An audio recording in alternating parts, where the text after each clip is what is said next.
Okay, so from an admin perspective, Yep. and I don't know the answer to this, I'm just spitballing. There's been a lot of change, right? Yeah, The 30 scholarship limit, Yeah, we're right. only doing this, we're only doing that, and I'm just, again, I'm just a fan. I don't know behind Yeah. the curtain. Right. You obviously have more than just wrestling that Yeah. you're overseeing. Yeah. But from a kind of just a wrestling lens, what is the next year, 2 years? What is it?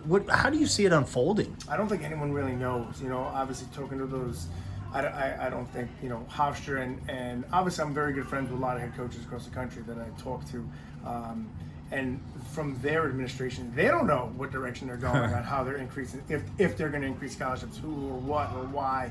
I think everyone's really saying, okay, here's the new information.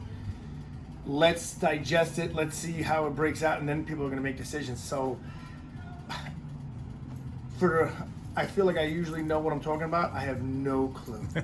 It seems to have been that way over the last couple of years with NIL. Nobody really knew, and we're one kind of feeling it about in the dark. But from a fan perspective, I'm like, 30 scholarships. We went from 9.9, and then you start to dig into it, and it's like, well, wait a minute. Not everybody can afford 30 scholarships. How many do you think can? Not very many. I will tell you, I've spoken to several coaches that have won national titles with their team in the last few years, and they're never getting to 30. They were told they're never going to 30 scholarships. So I love how everyone thinks every team's going to 30. Okay, because I have, talked to some coaches that have been the coach of the year multiple times in the last decade and won NCAA titles, and they're like, we're not going to 30. You know what I mean? Like, that's just, they also have to give more money to football and basketball now, right? Right. Full rides. Where does everyone think all this money's coming from, right? So